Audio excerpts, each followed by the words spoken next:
We're going to discuss a little about Uber because word on the street is it's no longer good. But I'm still of the belief that Uber is a long-term play. That this is like a $300 billion company, like waiting to Uber, happen. Uber is basically sitting on a knife's edge right now. I mean, right now, their entire business model, everything has been stripped from them, and they're operating a lot on speculation, but they're making a lot of moves right now. They are responding. They're changing the way that their company operates to hopefully come out better on the other side. And if they succeed, it's off to the races. If they don't, then they're in serious trouble. Uber right now is at $34.83, and some might say overvalued. Even I would say it's overvalued, and I've been waiting for it to go lower. Okay, and I'm Overvalued heavily in the sense of a market cap, yeah. overvalued in sense of a market cap, and also right now, just like you said, Uber does not have too many cars on the road because we're in a certain situation that nobody's going to be in a car because they're all at home. The thing is, there is really like there's four choices, not even three. There's four choices when we get back into the world, if we ever think that humanity will be back into the world. One, I buy a used car, which are really cheap right now. That's great. And start paying for gas and all the things associated for a used car if I don't have one, meaning, right? So let me continue my rant a little bit. So one, we're not all buying used cars. Two, the taxi network. They must be really screwed too right now. But I think this is just another way to kill the taxi network and make these medallions worth less, like New York has these medallions. Number three is public transportation. So is public transportation going to go up in this new environment? I would say no. If I have to go to work or if I want to go out, I would rather not take public transportation. I would rather not own my own car, and I'm not going to use a yellow cab.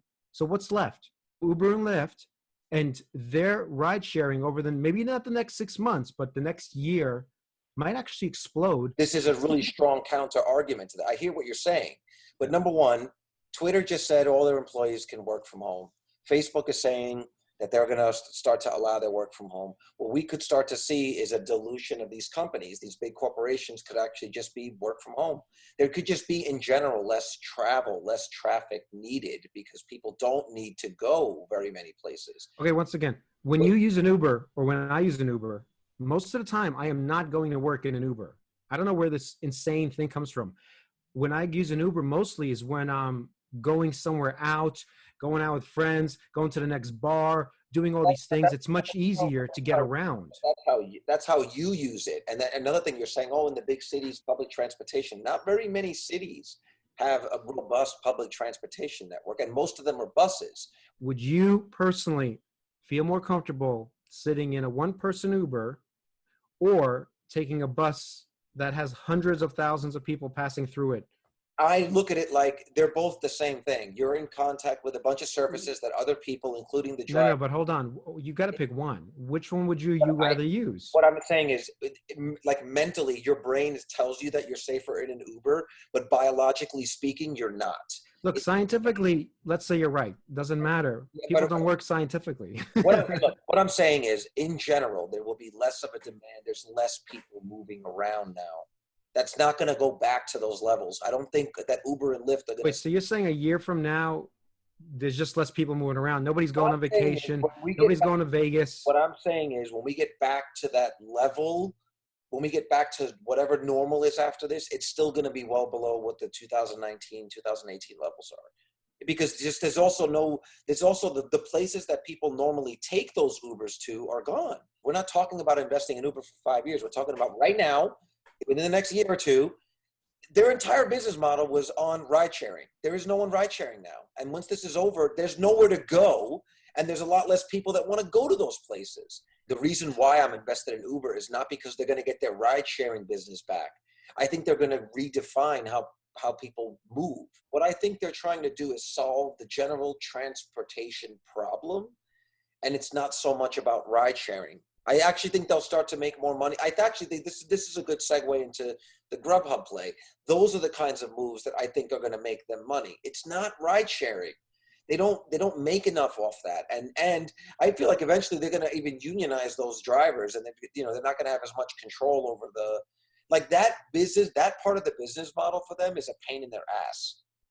the ride sharing part, having to deal with the drivers and the percentages and the safety. And also the Uber Eats business, which you're talking about, and their Yeah, Grubhub acquisition that's that's why I'm happening. invested in Uber.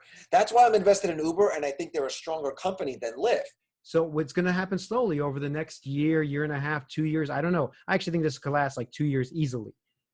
Having said that, I don't see anybody else in the same space as they are that is doing even what you mentioned, the Uber Eats part, even getting people from A to B. That's still going to be an important thing. If Like Uber was smart, that is not going away. this is Uber leaning into what's obviously making them money. Right. They realize, oh shit, in the middle of all this, this one little arm of our company is making us money. Let's lean into that and let's start buying. It's good to diversify in that direction. That's what they're saying. Smart. Yeah. I mean, that is Amazon buying Trader Joe's. Just saying before, let's just get them and merge them into our supply chain. This is Uber saying, great opportunity. Let's do this.